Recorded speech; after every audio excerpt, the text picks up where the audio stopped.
research, and if it is, it's according to the guidelines, and it is being conducted in North Carolina. I don't think concerning China. the bat virus spike protein that he got from the Wuhan Institute into the SARS virus is gain of function. That is You're not in the minority because at least 200 scientists have signed a statement from the Cambridge Working Group saying that it is gain of function. Well, it is not. And if you look at the grant and you look at the progress reports, it is not gain of function, despite the fact that people tweet that. So do you still support sending money to the Wuhan Virology Institute? We do not send money now to do Wuhan. You support sending money. We did under your tutelage. We were sending it through EcoHealth. It was a sub-agency and a sub-grant. Do you support the money from NIH that was going to the Wuhan Institute? Let me explain to you why that was done.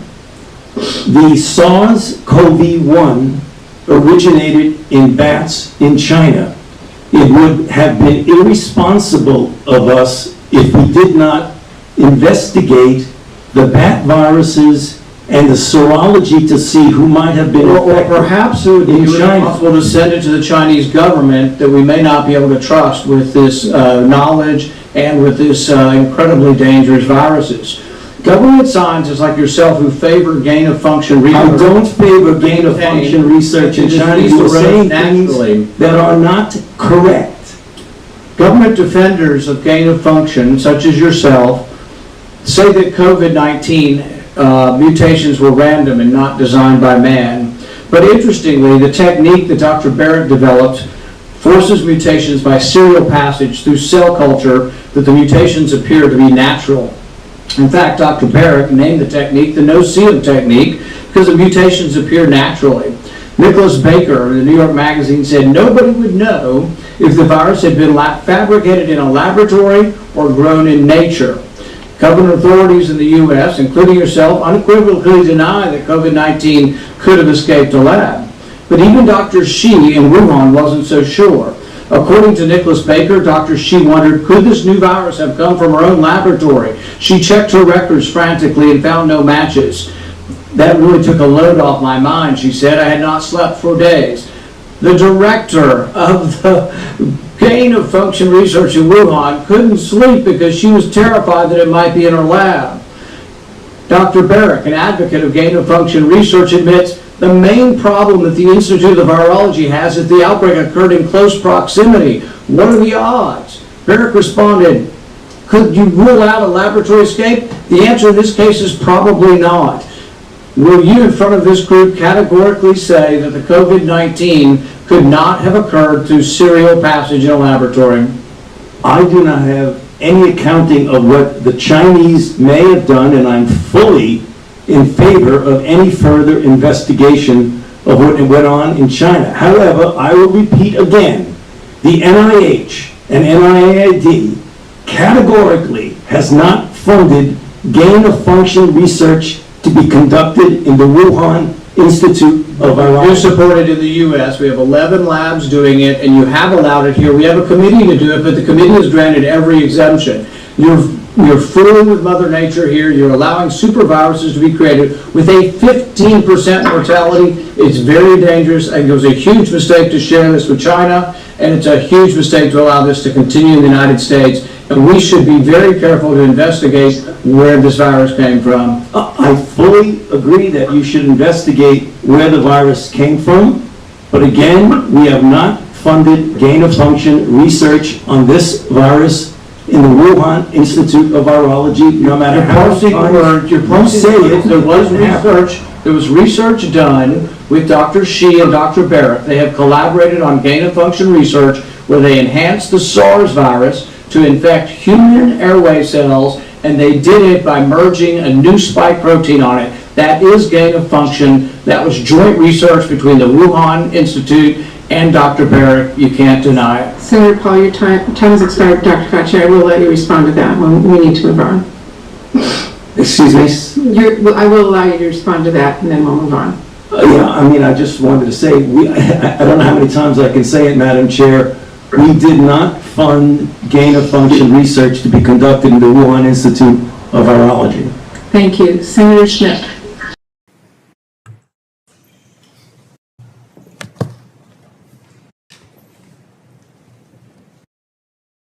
But she's had the flu for 14 days. Should she get a flu shot? Well, no, if she got the flu for 14 days, she's as protected as anybody can be, because the best vaccination is to get infected yourself.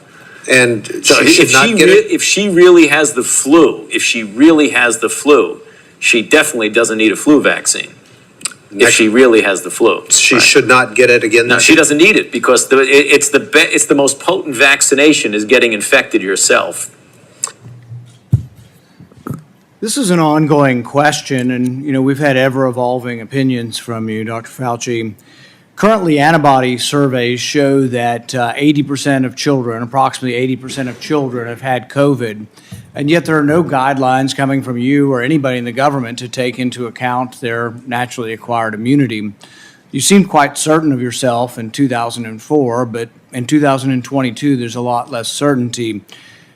One of the things that we also know after looking at this for 2 to 3 years is that the mortality from COVID is very similar, if not less, than influenza.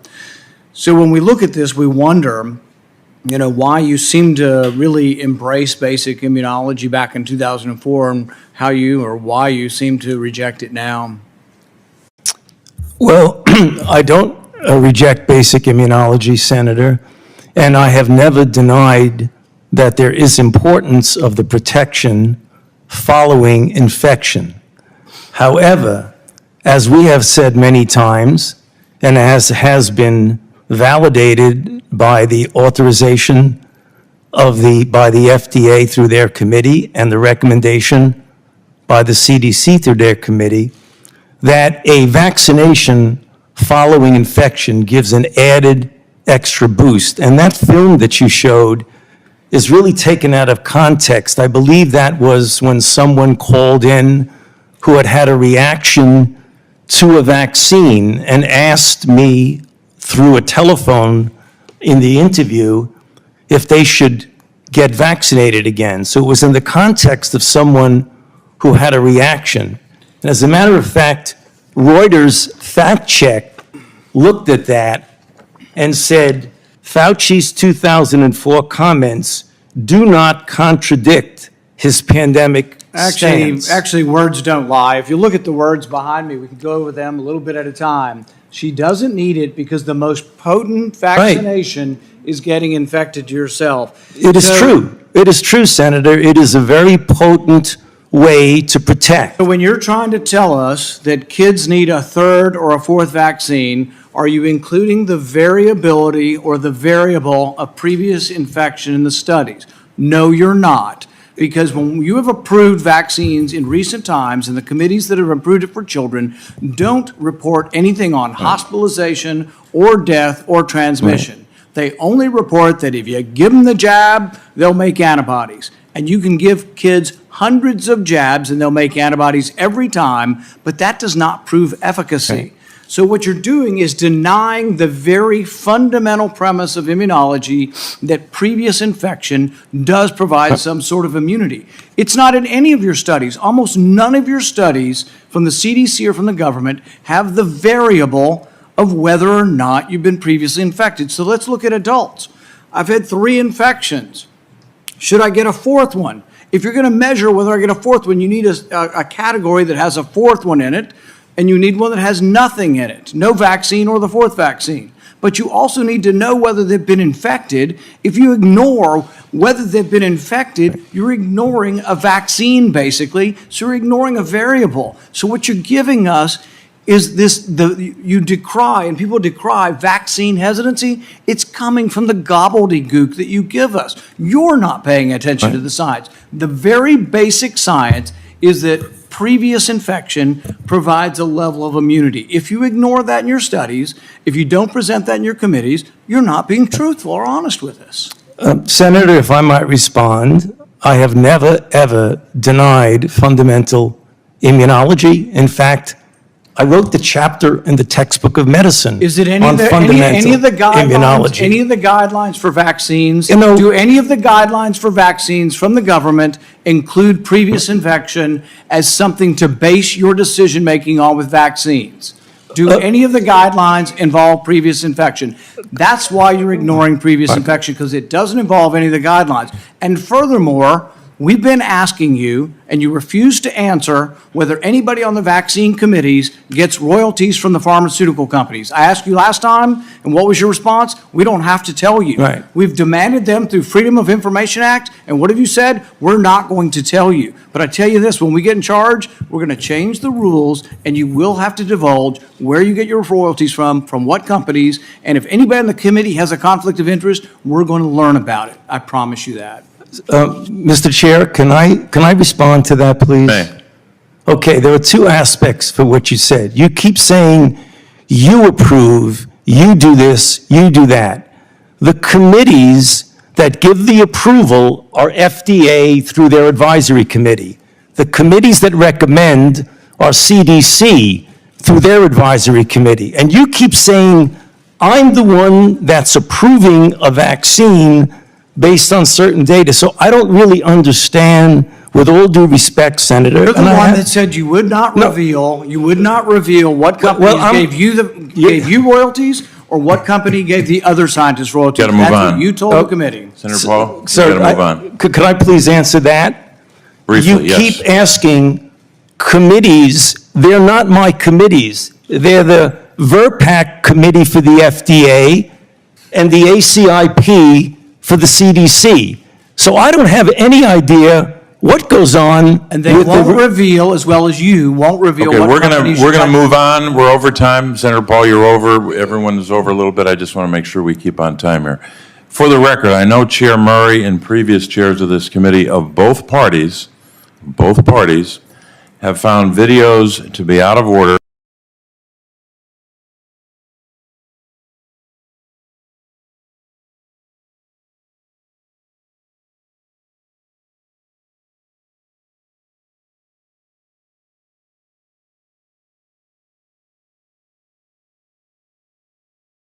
Viruses are. So if you want to find the next pandemic, you should do a lot of work in South America, where there are lots of bat species harboring lots of unknown viruses. You should also do a lot of work in Southeast Asia. So this becomes actually useful.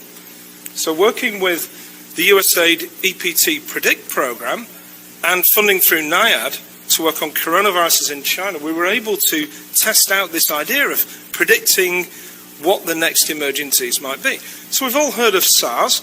We know that SARS is carried by civets. Well, actually, the host of SARS-like viruses, the viruses that the SARS coronavirus emerged from, are bats. We discovered this a few years ago, published it. We found about 5 different viruses. You can see these ones in green.